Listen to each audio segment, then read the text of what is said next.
Nailing the perfect marriage of story to gameplay is a science that many developers still struggle with today. BioShock has left an indelible mark on gaming narrative that can be seen and felt in many modern releases, but Irrational's motto remained from the beginning, don't start with the story, start with the gameplay.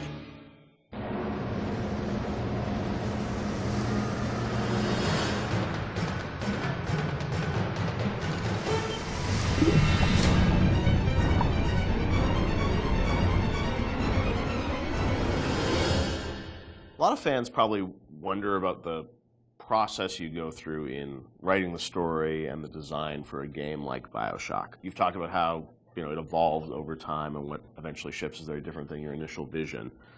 Do you guys write like a script or a design document for the game and that becomes sort of the Bible that everyone drives towards, or do you iterate much more? It's different for every game. Like System Shock 2, I went back to it recently. I wrote a design document, and we started that project in September, and the design document I saw was dated like October or something. So in a month, I wrote the design document, and it didn't change. A lot of it, got expanded upon, but the basic design really didn't change on that. Where on BioShock, I think it evolved in real time much more. We had a pretty substantial design shift, like a year before the ship date. For BioShock? BioShock, yeah. It got to be much more about the experience of being in Rapture than about being in your character sheet. And so the game evolved more towards that experiential kind of thing and making sure every idea was expressed in the world as well as just on your character sheet. So before you'd have a lot of things like, oh, I'm doing fire damage or electrical damage, but that was sort of a number flying off ahead versus, the whole notion of there's barrels and you light them on fire and then you can pick them up and throw them. But you'd have stats coming off characters and all that stuff? Much more so. Oh, really? And that evolved, we did a design shift, but I don't know how well that got documented. I think we were moving so fast that we were just sort of changing things, laying down the tracks as we went right ahead of us. And the same with the screenplay, the screenplay there is no screenplay. It's a bunch of probably Excel files and fragments of Word documents that I'd write and I'd go to recording sessions and I'd rewrite on the fly once I hear the actor perform. Because once the actor takes on it, you listen to their voice and you say, what you wrote doesn't really matter. What is the right thing for this actor playing this role to be saying?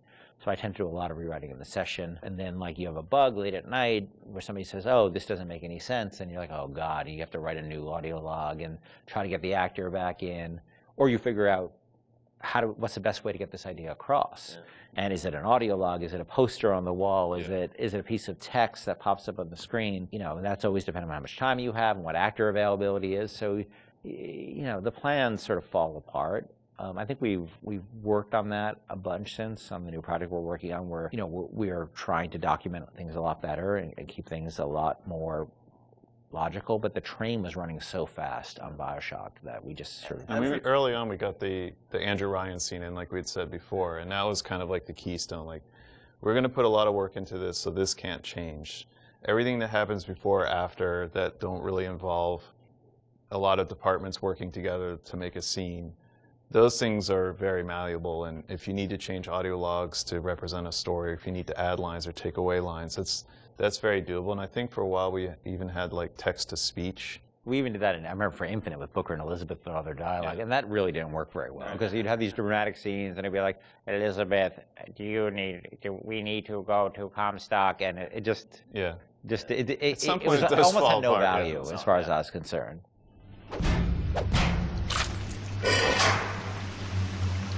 Atlas Radio on ahead says you were looking for an invite to the fisheries. Nuts, I say.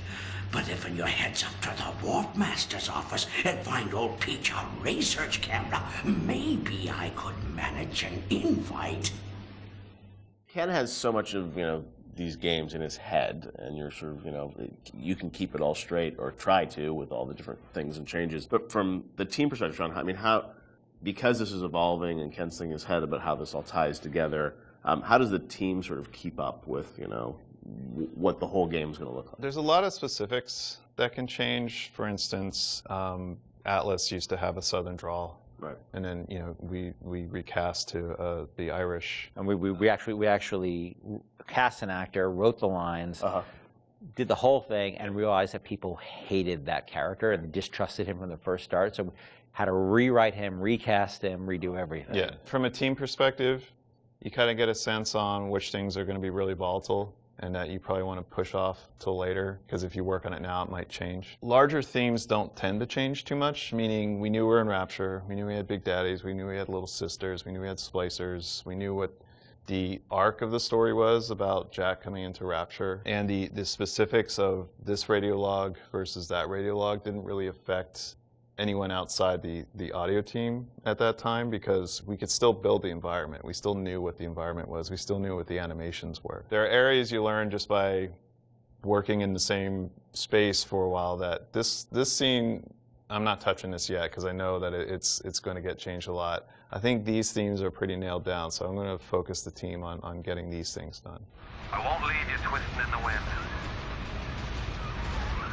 We're going to need to draw out of hiding, but you're going to have to trust me.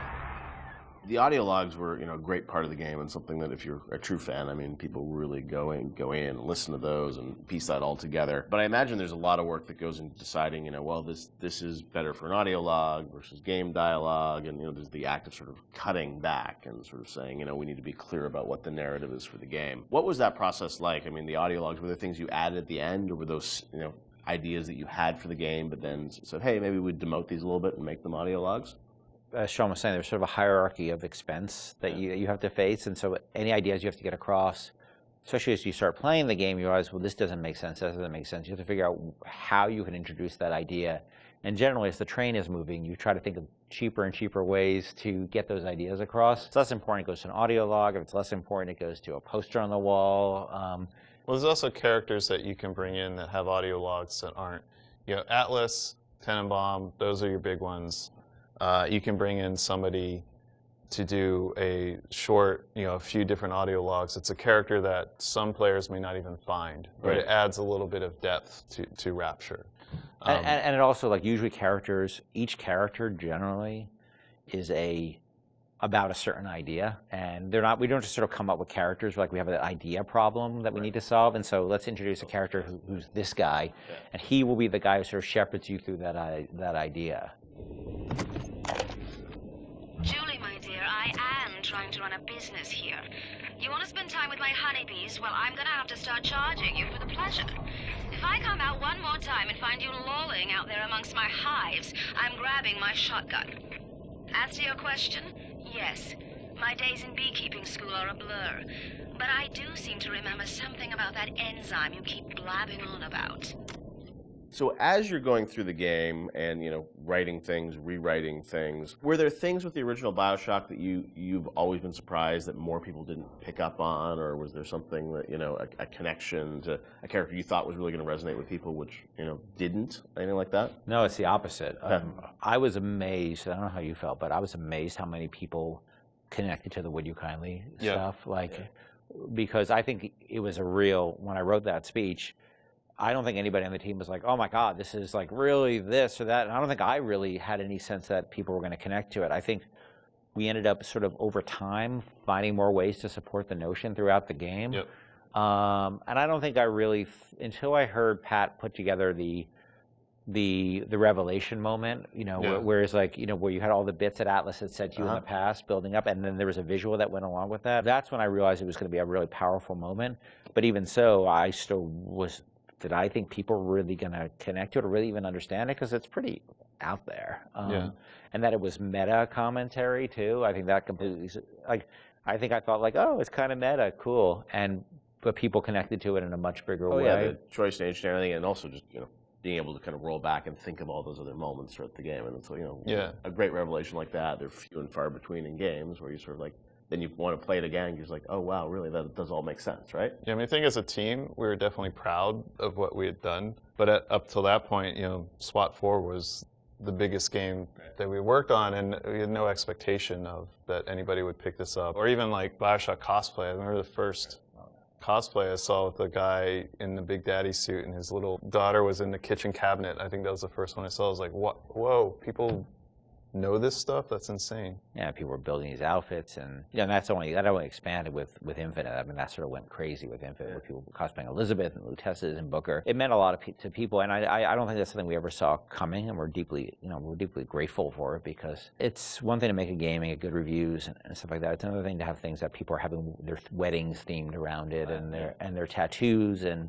naming their children after characters. You can't plan for that, and I think the only way that could happen is if you just make something that's something that you're deeply in love with and passionate about. I can say we were. It was something there's a lot of passion on the team about, but we didn't know people were going to take away what they did. Would you kindly? Would you kindly? Powerful phrase. Familiar phrase. Would you kindly? Would you kindly get this? Would you kindly find that? Would you kindly find that? Would you kindly find? Would you kindly get this? Would you kindly head to Ryan's office and kill the son of a bitch? Part of the challenge with that, though, is when people love fiction so much and they dive into every word written in every audio log and try and connect all the fiction, make sure it all makes sense. Are there any things from that game that you sort of look back and say, like, oh wow, like we didn't explain this and we should have, or things that fans have misinterpreted over the years?